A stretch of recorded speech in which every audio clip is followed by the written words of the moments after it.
आदाब नाजरीन, मैं हूं आपका मेज़बान रहीम अहमद ख़ान और आप इस वक्त मुलाहिज़ा फरमा रहे हैं तस्नीम टीवी। तस्नीम टीवी की जानिब से ख़ास पेशकश दास्तान हिंद में आपका तहे दिल से इस्तकबाल करता हूं।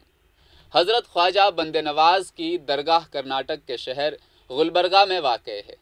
ये शहर में मुसलमानों की एक अहम ज़ियारतगाह है। दरगाह में सूफ़ी बुज़ुर्ग सैयद मोहम्मद गैसू दराज का मकबरा है, जो ख्वाजा बंदे नवाज़ के नाम से भी मशहूर है।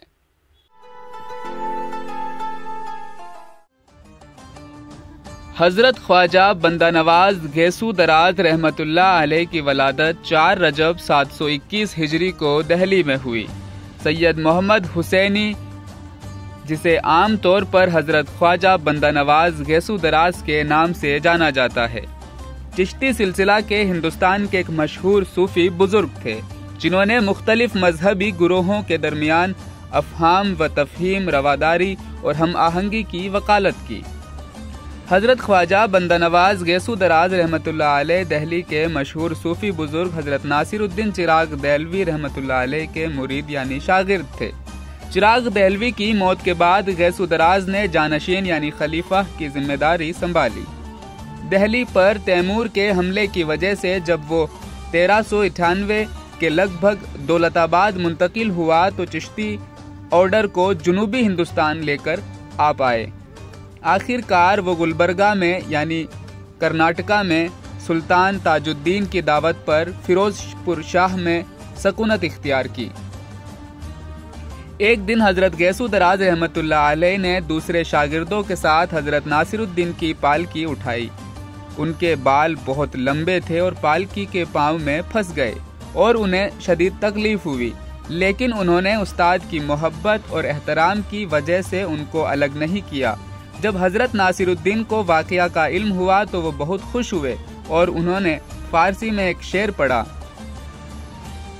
हर के मुरीद सैयद गैसू दराज शुद, वल्लाह खिलाफे नेस्त की उ इश्के बाज शुद। इसी तरह उन्हें गैसू दराज का ये खिताब अपने उस्ताद मोहतरम की जानिब से मिला। 40 साल तक दिल्ली में इस्लाम की तबलीग और तदरीस के काम में मसरूफ़ रहे। वालिदा की हिदायत के मुताबिक इनकी शादी 40 साल की उम्र में ही हुई थी। नाजरीन, वो एक बड़े आलिम होने के साथ साथ बासलाहियत सुल्तान भी थे, लेकिन उन्होंने गलत और फजूल फैसले किए थे, जिससे मुमलिकत में बहुत से बुरे और ख़तरनाक नताइज सामने आए थे। हम बात कर रहे हैं बादशाह सलामत की, और इस वजह से आम लोगों को बहुत सी तबाहकुन परेशानियां और मुश्किलात का सामना भी करना पड़ा था।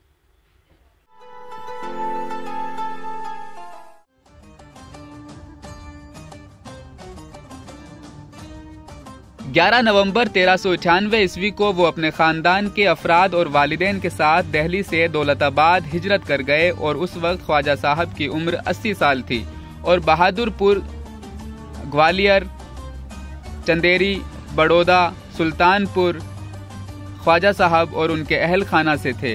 अरकान दौलताबाद पहुंच गए।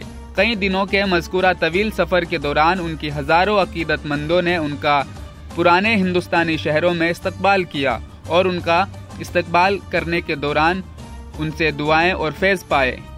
तारीख़ के रिकॉर्ड के मुताबिक ये बात वाज़ेह है कि ख्वाजा साहब ने अपने शागिर्दों को दौलताबाद में अपने वालिद की कब्र के पास आखिरी आरामगाह का मशवरा दिया था, लेकिन सुल्तान फिरोज शाह बहमनी की तरफ से गुलबर्गा शहर की सैर की दावत की वजह से ख्वाजा साहब दौलताबाद से रवाना हुए और गुलबर्गा पहुँचे।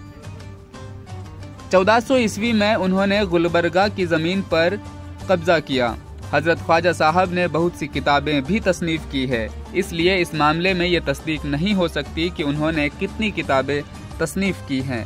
तारीख़ के रिकॉर्ड के मुताबिक उन्होंने कुल 105 किताबें लिखी।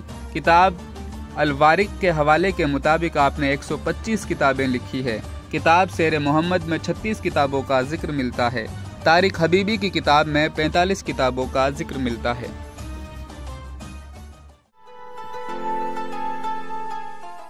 दास्तान हिंद की आज की इस किस्त में फ़िलहाल इतना ही। मुझे दीजिए इजाज़त। आप देखते रहिए तस्नीम टीवी। अपना ख्याल रखिएगा। अल्लाह हाफिज़।